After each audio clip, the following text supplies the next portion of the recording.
जय बोलो चौबीसो भगवान की जय जुनवाणी माता की जय ಸದ್ಧರ್ಮ ಬಂಧುಗಳೇ, ಇವತ್ತಿನ ದಿವಸ ಭರತೇಶ ವೈಭವದ ಪ್ರವಚನ ಮಾಲಿಕೆಯಲ್ಲಿಯ 5ನೇದನ್ನು ತಮ್ಮ ಮುಂದೆ ಹೇಳಬಯಸುತ್ತೇನೆ. ಭರತ ಚಕ್ರೀಶನು ಚಕ್ರವರ್ತಿಯಾಗಿದ್ದರೂ ಸಹ 96,000 ರಾಣಿಯರ ಪತಿಯಾಗಿದ್ದರೂ ಸಹ ಮಹಾಸಂಪತ್ತಿಗೆ ಒಡೆಯನಾಗಿದ್ದರೂ ಸಹ ಗೃಹಸ್ಥ ಜೀವನದಲ್ಲಿ ಆದರ್ಶ ಶ್ರಾವಕನ ಗುಣಗಳನ್ನು ಎಂದೂ ಪಾಲಿಸದೇ ಬಿಟ್ಟವನಲ್ಲ. ದೇವಗುರು ಶಾಸ್ತ್ರ ಹಾಗೂ ಧರ್ಮಗಳೊಂದವನ್ನು ಪರಿಪಾಲಿಸುತ್ತಾ ತನ್ನ ಆತ್ಮಧ್ಯಾನವನ್ನು ಯಾವಾಗಲೂ ಮಾಡುತ್ತಿದ್ದನು. ಎಲ್ಲ ಕಾರ್ಯಗಳನ್ನು ಸಮಯಾನುಸಾರ ಸರಿಯಾಗಿ ಪಾಲಿಸುತ್ತಿದ್ದನು.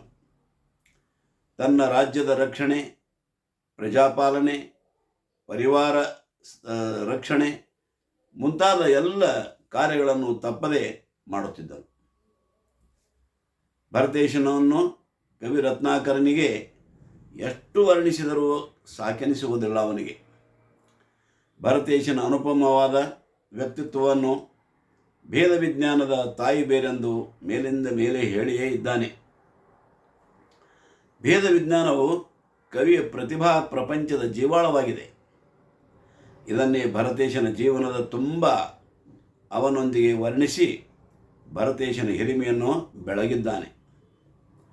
ಭರತೇಶನ ಆಸ್ಥಾನದಲ್ಲಿ ಜಾಣ ಹಾಗೂ ತತ್ವಜ್ಞಾನ ಬಲ್ಲವರಾದ ಗಾಯಕರು ಭರತೇಶನನ್ನು ಹೋಲಿಸಿ ವರ್ಣಿಸಲು ಯಾವಾಗಲೂ ಆತುರರಾಗಿರುತ್ತಾರೆ. ಸಂಗೀತ ಸುಧಿಯಲ್ಲಿ ಜನಮಹಿಮೆಯನ್ನು ವರ್ಣಿಸಿದುದನ್ನು ಕೇಳಿ ಭರತೇಶನು ಭಕ್ತಿಯ ಭಾರದಿಂದ ತಲೆದೂಗುತ್ತಾನೆ. ಆ ಸಂಗೀತದಲ್ಲಿ ಹಾಡನ್ನು ಕೇಳಿದ ಅಲ್ಲಿ ನೆರೆದಿದ್ದವರ ಪಾಪವು ನಾಶವಾಯಿತಂತೂ ಹೇಳುತ್ತಾರೆ. ಸಂಗೀತ ಗೋಷ್ಠಿಯಲ್ಲಿ ಅವರು ಹಾಡುವುದನ್ನು ಕೇಳಿ ತಾನೂ ಹಾಗೂ ಎಲ್ಲರೂ ಪುಣ್ಯಭಾಗಿಗಳಾಗುವಂತೆ ಭರತೇಶನು ಅನುಕೂಲ ಕಲ್ಪಿಸುತ್ತಿದ್ದನು. ಜನಮಹಿಮೆಯನ್ನು ಹಾಡಿದ ಸಂಗೀತಗಾರರಿಗೆ ಸಾಕಷ್ಟು ಕಾಣಿಕೆಗಳನ್ನು ದಿನಾಲೂ ಕೊಟ್ಟು ಕಳಿಸುತ್ತಿದ್ದನು. ಆದಿಜಿನೇಶ್ವರನನ್ನು ಹಾಗೂ ಅರಸನಲ್ಲಿರಬೇಕಾದ ಗುಣಗಳನ್ನು ಗಾಯಕರು ಹಾಡಿದನ್ನು ಕೇಳಿ ಸಂತೋಷವೆನಿಸುತ್ತದೆ. ಮುನಿಲವಿಲ್ಲದ ಮನದಿಂದ ಆ ನಿಷ್ಕಲನ ನಿರ್ಮಲನು ಆಜೀನನ ಮಲಹರಿಯಿಂದ ಹಾಡಿದರು ಕೀಶ್ವರ ಕರ್ಮ ಮಲಹರಿವಂತೆ ಗಾಯಕರು. ಹಳ್ಳೆ ಮಲಿನವಿಲ್ಲದ ಮನದಿಂದ ಆ ನಿಷ್ಕಲನ ನಿರ್ಮಲನನು ಆಜೀನನ ಮಲಹರಿಯಿಂದ ಪಾಡಿದರು ಕೇಳುವರ ಕರ್ಮ ಮಲಹರಿವಂತೆ ಗಾಯಕರು. ಭೋಗ ವಿಚಾರವು ಬೇಕು ನೃಪತಿಗೆ, ಆತ್ಮಯೋಗ ವಿಚಾರವು ಬೇಕು, ರಾಗ ರಸಿಕನಾಗಬೇಕು ಭಾವಿಸಿ ಪೀಠವೀತ ರಾಗ ರಸಿಕನಾಗಬೇಕು. ಹೀಗೆ ಭರತ ಚಕ್ರೇಶನ ಮಾತುಗಳು ಕಡಿಮೆ, ಯಾವಾಗಲೂ ಪ್ರಸನ್ನತೆಯಿಂದ ಮುಗುಳು ನಗೆಯ ಮುಖದಿಂದ ಇರುವವನು. ಪಂಚಪರಮೇಶ್ವರಗಳನ್ನು ಸಾಕಾರಗೊಳಿಸಲೆಂದೇ 4 ನುಡಿಮುತ್ತುಗಳನ್ನು ಮೇಲಿಂದ ಮೇಲೆ ಆಡುತ್ತಿದ್ದನು. ಒಡ್ಡೋಲಗ ಮುಗಿದ ಬಳಿಕ ಭಕ್ತಿ ಭಂಡಾರಿಯಾಗಿ ಶ್ರಾವಕನ ಕರ್ತವ್ಯಗಳಲ್ಲಿ ಒಂದಾದ ಮುನಿಗಳಿಗೆ ಆಹಾರ ದಾನ ಮಾಡುವಂಥ ಸಮಯವಾದುದನ್ನು ತಿಳಿದುಕೊಂಡು ಹೊರಡುತ್ತಾನೆ. ಆಗ ಸಾಮಾನ್ಯ ಶ್ರಾವಕರಂತಾಗುತ್ತಾನೆ. ಬೆಂಗಾವಲು ಇರುವ ಸೇವಕರಿಗೆ ಸೂಚಿಸುತ್ತಾನೆ. ಛತ್ರ ಚಾಮರ ಖಡ್ಗ ಹಾವುಗೆ ಮುಂತಾದ ಧಾತ್ರೀಶ ಚಿನ್ನವ ನಿರಿಸಿ ಪಾತ್ರದಾನದ ಅಪೇಕ್ಷೆ ಇಂದೊಬ್ಬ ಶ್ರಾವಕ ಮಾತ್ರವೆಂದನೆ ನಡೆ ತಂದ. ಒಡನಿದ್ದ ಸೇವಕರೆಲ್ಲರ ತೊಲಗಿಸಿ ಮಡಿಮುಟ್ಟ ಧೋತ್ರವ ನುಟ್ಟು ಬೆಡಗು ಭಿನ್ನಣ ವೀರೆ ಹೊದೆದ ಅನುಕೂಲವ ಉಡಿಸುತ್ತ ನಡೆದ ನಾರಾಯ. ಮುನಿಗಳಿಗೆ ಆಹಾರ ದಾನ ಮಾಡುವಾಗ ಮಡಿಬಟ್ಟೆ ಉಡುವುದರ ಹಿಡಿದು ಪದ್ಧತಿಯಂತೆ ಎಲ್ಲವನ್ನು ಪಾಲಿಸುತ್ತಾನೆ. ಆಗ ಸೇವಕರಿಗೆ ಹೇಳುತ್ತಾನೆ, ಗುರುಗಳ ಮುಂದೆ ನನಗೆ ಯಾರೂ ನಮಸ್ಕಾರ ಗೌರವ ಮಾಡಬಾರದು, ಅದು ಯೋಗ್ಯವಲ್ಲ ಎಂದು ಹೇಳಿ ತನ್ನ ರಾಜ್ಯ ವೈಭವವನ್ನೆಲ್ಲ ತೆಗೆದಿರಿಸಿ ಪಾತ್ರದಾನವ ಕೊಡಲು ತಯಾರಾಗುತ್ತಾನೆ. ಮನೆಯ ಮುಂದೆ ರಾಣಿಯರೊಡಗೂಡಿ ಅರ್ಘ್ಯದೊಂದಿಗೆ ಬಂದು ನಿಲ್ಲುತ್ತಾನೆ. ಆದರೆ ಮುನಿಗಳು ಬರುವುದಿಲ್ಲ, ತಡ ಮಾಡುತ್ತಾರೆ. ಅವರ ದಾರಿ ನೋಡಿ ನೋಡಿ ಭರತೇಶನಿಗೆ ಚಿಂತೆಯಾಗುತ್ತದೆ. ಇಂದೇನು ಪರವೇ ಉಪವಾಸ ಮಾಡಿರುವರೋ ಏನೋ ಎಂದು ವಿಚಾರಿಸುತ್ತಾನೆ. ರಸ್ತೆಯ ಆ ಕಡೆ ಈ ಕಡೆ ಹುಬ್ಬಿಗೆ ಕೈ ಹಚ್ಚಿ ನೋಡುತ್ತಾನೆ. ಮುನಿಗಳು ಕಾಣಿಸುವುದಿಲ್ಲ. ಇದನ್ನೇ ರತ್ನಾಕರ ಹೀಗೆ ವರ್ಣಿಸುತ್ತಾನೆ.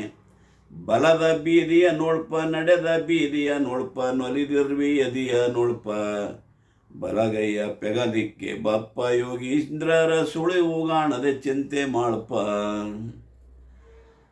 ದಿನಬಂಜೆಯಾಗದೆ ಪರಮಾತ್ಮರತರಾದ ಮುನಿಗಳಿಗನ್ನದಾನವನು ಮನಮುಟ್ಟಿ ಮಾಡುವ ಭಾಗ್ಯವೆಂಬುದ ನಾವ ಮನುಜ ಪಡೆಯಬಹುದೆಂದ. ಮುನಿಗಳ ದಾರಿ ನೋಡಿ ನೋಡಿ ಅವರು ಬರದ ಕಾರಣ ಚಿಂತಾಕ್ರಾಂತನಾಗುತ್ತಾನೆ.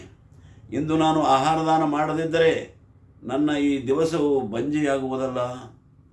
ಮನಸ್ಸಿನಿಂದ ಮುನಿಗಳಿಗೆ ಯಾವನಾದರೂ ನಿಲ್ಲಿಸಿ ಕರೆದುಕೊಂಡು ಹೋಗಿ ಆಹಾರದಾನ ಮಾಡಿದ ಭಾಗ್ಯಶಾಲಿ ಯಾವನಿರಬಹುದು ಎಂದು ವಿಚಾರ ಮಾಡುತ್ತಾನೆ. ಸತ್ಪಾತ್ರ ದಾನ ಅತ್ಯಂತ ಶ್ರೇಷ್ಠ ದಾನವೆಂದು ಚಡಪಡಿಸುತ್ತಾನೆ. ಮತ್ತೆ ಹೇಳುತ್ತಾನೆ, ಸುಕ್ಷೇತ್ರದೊಳು ಬಿತ್ತಿದ ಬೀಜ ಹುಸಿಯುವುದೇ ಮೋಕ್ಷಗಾಮಿಯ ಹಸ್ತದಲ್ಲಿ, ಭಿಕ್ಷವನಿತ್ತರೆ ಹುಸಿಯುವುದೇ ನಾಳೆ ಪ್ರತ್ಯಕ್ಷ ಫಲವ ನೀವುದಲ್ತೆ. ಉತ್ತಮ ಭೂಮಿಯಲ್ಲಿ ಬಿತ್ತಿದ ಬೀಜವು ಉತ್ತಮ ಫಲ ನೀಡುತ್ತದೆ. ಅದು ಯಾವಾಗಲೂ ಹುಸಿಯಾಗುವುದಿಲ್ಲ. ಅದೇ ಪ್ರಕಾರ ಮೋಕ್ಷ ಮಾರ್ಗಸ್ಥರಾದಂಥ ಮುನಿಗಳಿಗೆ ಆಹಾರದಾನ ಮಾಡಿದರೆ ಅದರ ಫಲ ಯಾವಾಗಲೂ ಸುಳ್ಳಾಗುವುದಿಲ್ಲ. ಭವಿಷ್ಯದಲ್ಲಿ ಅದು ಉತ್ತಮ ಫಲ ನೀಡುತ್ತದೆ ಎಂದು ನಂಬಿದವನು ಭರತೇಶ. ಅದಕ್ಕಾಗಿ ಮುನಿಗಳಿಗೆ ಆಹಾರದಾನ ಮಾಡಲು ಹಂಬಲಿಸುತ್ತಾನೆ. ಮುಖವೆತ್ತಿ ಸಹಜ ಆಕಾಶದ ಕಡೆ ನೋಡುತ್ತಾನೆ. ದೂರದಲ್ಲಿ ಒಂದು ಬೆಳ್ಳಗೆ ಪ್ರಕಾಶದ ಗೋಲಾಕಾರ ಕಾಣುತ್ತದೆ. ಆಶ್ಚರ್ಯದಿಂದ ಹಾಗೇ ನೋಡುತ್ತಾ ನಿಲ್ಲುವನು. ಸ್ವಲ್ಪ ಸಮಯದ ನಂತರ ಆ ಒಂದು ಪ್ರಕಾಶ ಹೋಗಿ 2 ಗೋಲುಗಳು ಕಾಣುತ್ತವೆ. ನಂತರ ಸ್ವಲ್ಪ ಸಮಯದ ನಂತರ ಇಬ್ಬರು ಮುನಿಗಳೆಂದು ತಿಳಿಯುತ್ತದೆ. ಅವರೇ ಚಾರಣ ವೃತ್ತಿ ಮುನಿಗಳು. ನೇರವಾಗಿ ಬರುತ್ತಾರೆ. ಭರತೇಶನ ಮನೆಯ ಮುಂದೆಯೇ ಬಂದು ನಿಲ್ಲುತ್ತಾರೆ. ಆಹಾ, ಭರತೇಶನಿಗೆ ಅತ್ಯಂತ ಆನಂದವಾಗುತ್ತದೆ.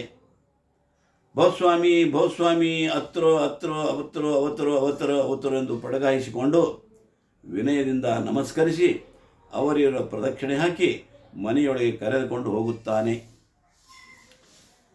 ಮನೆಯೊಳಗೆ ಹೋಗಿ ಆ ಭರತಚಕ್ರಿಗೆ ಏನು ಮಾಡ್ತಾನೆ ನೋಡ್ರಿ. ಉನ್ನತಾಸನವಿತ್ತು ಪಾದ ಪೂಜೆಯ ಮಾಡಿ ಹೊನ್ನುಪಕರಣವ ಹರಡಿ ತನ್ನ ಅಬಲೆಯರು ತಾನೆಚ್ಚತ್ತು ಮುನಿಗಳಿಗನ್ನದಾನವನ್ನಿತ್ತು ರಸೆದು. ಮನೆಯಲ್ಲಿ ಮುನಿಗಳಿಬ್ಬರಿಗೂ ಕರೆದುಕೊಂಡು ಹೋಗಿ ಅವರಿಗೆ ಎತ್ತರವಾದ ಉನ್ನತವಾದಂಥ ಆಸನದ ಮೇಲೆ ಕೂಡಿಸಿ ಪಾದ ಪೂಜೆ ಮಾಡಿ ಅರ್ಘ್ಯ ಬೆಳಗುವನು. ತನ್ನ ರಾಣಿಯರೊಡಗೂಡಿ ಬಂಗಾರದ ಪಾತ್ರೆಗಳಲ್ಲಿ ತಂದ ಆಹಾರವನ್ನು ಬಹಳ ಎಚ್ಚರಿಕೆಯಿಂದ ಎಲ್ಲರೂ ಕೂಡಿ ಆಹಾರ ದಾನ ಮಾಡುತ್ತಾರೆ. ಭಕ್ತಿಯಿಂದ ನೀಡುತ್ತಾರೆ. ಭರತೇಶನ ಭಕ್ತಿ ಹಾಗೂ ಪದ್ಧತಿ ನೋಡಿ ಮುನಿಗಳು ಸಹ ಪ್ರಸನ್ನರಾಗುತ್ತಾರೆ. ಸ್ವಲ್ಪ ಹೊತ್ತು ಕುಳಿತರು. ಆಹಾರದ ನಂತರ ಹೊರಡಲನ್ನುವಾಗಿ ಎದ್ದು ನಿಂತರು. ಹೊರಟೇ ಬಿಟ್ಟರು. ಬಾಗಿಲವರಿಗೆ ಕಳಿಸಲು ಹೊರಟನು. ಆಗ ತನ್ನ ವೈಯಕ್ತಿಕ ಬಲದಿಂದ ಒಬ್ಬರಾಗಿ ಇಬ್ಬರೂ ಮುನಿಗಳಿಗೆ ಕೈಯಾಸರಿಯಾಗಿ ನೀಡಿದನು. ನಿಲ್ಲು ನಿಲ್ಲು ಎಂದು ಮುನಿಗಳು ಹೇಳಿದರೂ ಸಹ ಹಾಗೆಯೇ ನಡೆದನು. ಆಗ ಮುನಿಗಳಿಗೆ ಹೇಳುತ್ತಾನೆ, ಅದಕ್ಕಲ್ಲ ಸ್ವಾಮಿಗಳಿರ ನೋಡಿ ನಾವಿಪ್ಪ ಸದನವೆಲ್ಲವೂ ಡೊಂಕು, ನಮ್ಮ ಹೃದಯವಿನ್ನೆಷ್ಟು ಡೊಂಕು ನೀವು ಬಲ್ಲಿರೆಂದೆದೆಗಿಂಪು ದೋರಿ ನುಡಿದನು. ಮನೆ ಡೊಂಕು ಮನಸ್ಸು ಡೊಂಕಾದರೂ ನಿಮ್ಮ ಶಿಷ್ಯನ ಮೇಲಣ ಪ್ರೀತಿಯಿಂದ ಜನಕಲ್ಪಾರಿರ ಬೈಜಯಂಗೈದಿರೆನ್ನೆನ್ನ ಮನೆ ಮನಗಳು ನೇರವೆಂದ. ಸಲೆ ಚಂದ್ರಗತಿ ಎಂಬ ಮುನಿ ಅಕ್ಷಯ ದಾನ ಫಲವಸ್ತುತೆ ಎಂದ ನೊಡನೆ ನಲವಿನುಳಾದಿತ್ಯ ಗತಿ ಎಂಬ ಯೋಗಿ ನಿರ್ಮಲಿನಾತ್ಮ ಸಿದ್ಧರಸ್ತೆಂದ. ಮುನಿಗಳನ್ನು ಬೀಳ್ಕೊಡುತ್ತಾ ಭರತೇಶನು, ಸ್ವಾಮಿಗಳೇ, ನಾವಿರೋ ಈ ಮನೆ ಬಹಳ ಅಸ್ತವ್ಯಸ್ತವಿದೆ ಎಂದ ಬಳಿಕ ನಮ್ಮ ಹೃದಯವಿನ್ನಷ್ಟು ಕಷಾಯಗಳಿಂದ ತುಂಬಿರಬೇಡ. ಆದರೂ ಸಹಿತ ನೀವು ಈ ಶಿಷ್ಯನ ಮೇಲಿನ ಪ್ರೀತಿಯಿಂದ ದಯಮಾಡಿಸಿದ್ದೀರಿ.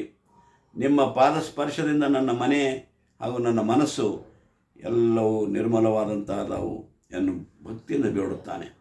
ಬಂದಂತಹ ಚಂದ್ರಗತಿ ಮತ್ತು ಆದಿತ್ಯಗತಿ ಎಂಬ ಮುನಿರಾಜರು ನಿಮ್ಮ ಮನೆಯಲ್ಲಿ ಆಹಾರದಾನ ವಸ್ತುಗಳು ಅಕ್ಷಯವಾಗಲಿ, ನಿನಗೆ ಸಿದ್ಧತ್ವಪದ ಪ್ರಾಪ್ತಿಯಾಗಲಿ ಎಂದು ಪ್ರಸನ್ನರಾಗಿ ಆಶೀರ್ವದಿಸುತ್ತಾರೆ.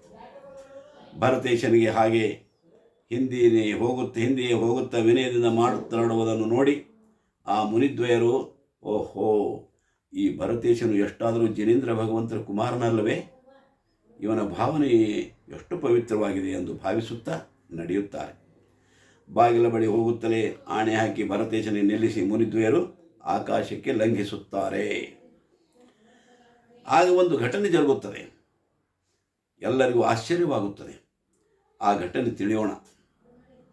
ಬಳಿಕೊಂದು ಚೋದ್ಯವನೇನೆಂಬದರ ಬಳಿಯೋಳ ನೃಪನರ ಮನೆಗೆ ಬಳಬಳನಾಗಳೆ ಸ್ವರ್ಗಲೋಕದ ಹೂ ಮಳೆಗರೆದುದು ಚೆಲ್ಲಿದಂತೆ.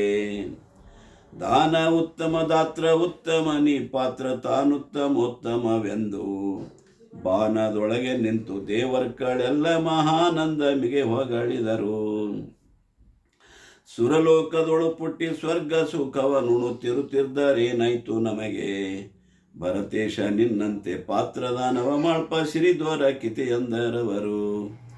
ವ್ರತದಿಂದ ತಪದಿಂದ ದಾನದಿಂದಿ ಸ್ವರ್ಗಗತಿಯ ಪಡೆದೇವಹುದಿಲ್ಲಿ, ವ್ರತವಿಲ್ಲ ತಪಸ್ಸಿಲ್ಲ ದಾನವಿಲ್ಲಲೆ ಭೂಮಿ ಪತಿ ನಿನ್ನ ಸಿರಿಗೇಣೆಯುಂಟೆ.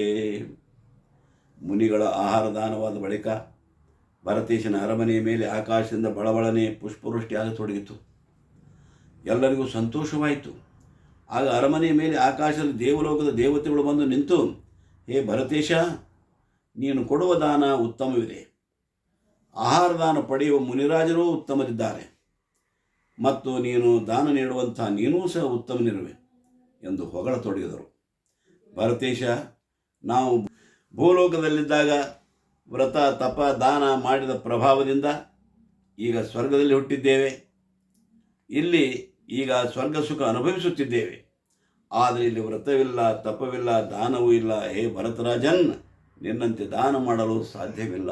ನಮಗೆ ಪಾತ್ರವೂ ಇಲ್ಲ. ಇರಲಿ, ನಿನ್ನದೇ ಸಿರಿ, ನಿನ್ನ ಸಿರಿ ವೈಭವಗಳೇ ಹೆಚ್ಚಿನದು. ಇಲ್ಲಿ ಸಂಯಮವೂ ಇಲ್ಲ, ನಿನ್ನಂಥ ಯಾವ ಕಾರ್ಯವೂ ಇಲ್ಲಿ ಇಲ್ಲ ಎಂದು ನೊಂದುಕೊಂಡು ನುಡಿಯುತ್ತಾರೆ ದೇವತೆಗಳು. ನಂತರ ಭರತೇಶನು ಮುನಿಗಳನ್ನು ಬೀಳ್ಕೊಟ್ಟನು. ಮುನಿರಾಜರು ಆಕಾಶ ಮಾರ್ಗವಾಗಿ ಹೋಗಿಬಿಟ್ಟರು. ಎಲ್ಲರಿಗೂ ಜೈ ಜನೇಂದ್ರಗಳು.